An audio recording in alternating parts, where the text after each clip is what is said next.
been stuck in a conversation with someone who seems a little too confident, someone who believes they're always right, even when the skills don't match their confidence? That's what we call the overconfidence bias. It's when people believe they are better at something than they really are, thinking they can do something perfectly even when they don't have the experience to back it up. It's that misplaced feeling of, I've got this, even if the reality says otherwise. What is overconfidence bias? You have probably heard the phrase, overconfidence can turn small wins into big mistakes.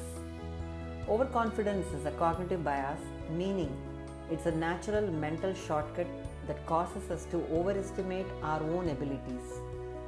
Overconfidence is the brain's way of boosting self-esteem and reducing anxiety.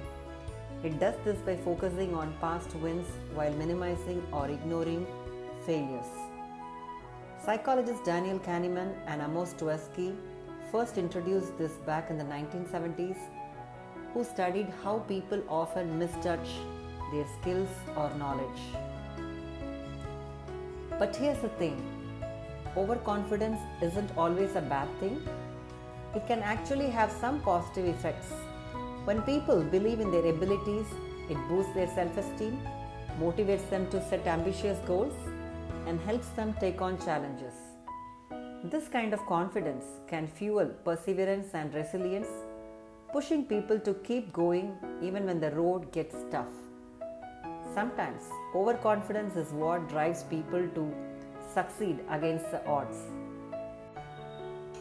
Now, let's take a closer look at how overconfidence bias shows up in different areas of our lives and what it can do. Personal life. Alex has big health and fitness goals, believing that he'll work out every day without fail. But he's never stuck to a strict workout routine before. So his overconfidence leads him to set unrealistic goals, and when he falls short, he gets frustrated. Instead of celebrating small victories and progress, he feels like a failure, which can lead to burnout and cause him to abandon his goals altogether. Alex's overconfidence causes him to miss the value of consistent effort. His all or nothing mindset can demotivate him and make it harder for him to stay committed to healthier habits in the long run. Finance. Imagine a financial consultant who believes he has better abilities and knowledge than others. This overconfidence makes him make bold financial or trade decisions without assessing the market uncertainty, risks, errors, and warning signs. However, when their bold trade or financial decisions and predictions prove to be inaccurate, the businesses suffer significant losses.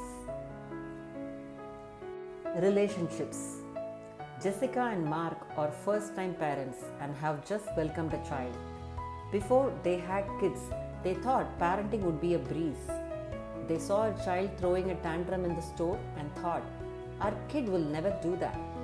But as they start their own parenting journey, they quickly realize that their overconfidence didn't prepare them for the tough moments like sleepless nights and tantrums. Professional life. Sarah is currently looking for job hunting.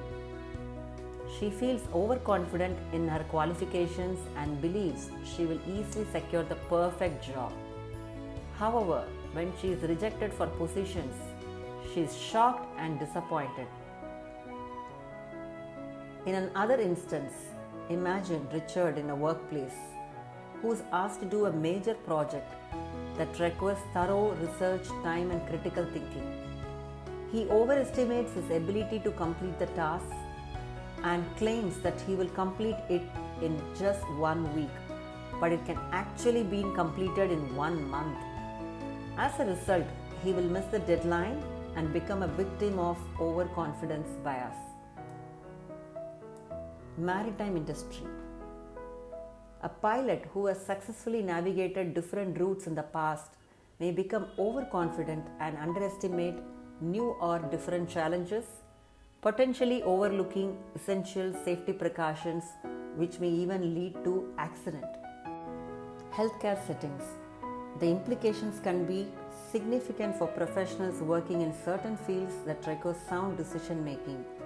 Overconfidence can be particularly harmful in healthcare settings, contributing to serious medical errors and misdiagnosis, which has very poor consequences.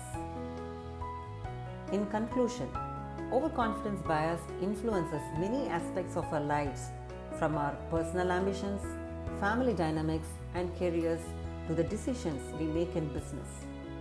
While it can inspire us to aim high and push through obstacles, it can often lead to unrealistic expectations, frustration, and disappointment when things don't go as planned or expected. Overconfidence bias is often the result of what we call false empowerment in childhood, like saying, "You're the best, you're good at everything you do," rather than true realistic compliments like, "Yours is my favorite, I'm proud of you." This can be particularly problematic when people encounter resistance as they enter adulthood and find that others don't respond with the same unending enthusiasm like their parents once did. This knowledge is very important to gain insights into how your childhood may have influenced this bias. The key is to recognize the potential pitfalls of overconfidence and strive for a more balanced self-assessment that is more realistic view of one's own skills. By focusing on embracing feedback, getting more exposure, seeking outside perspectives, challenging one's assumptions during decision-making process, and adjusting one's expectations, one can navigate life's challenges with more resilience and better outcomes. Always remember, confidence is good, but a little self-awareness goes a long way. Best wishes.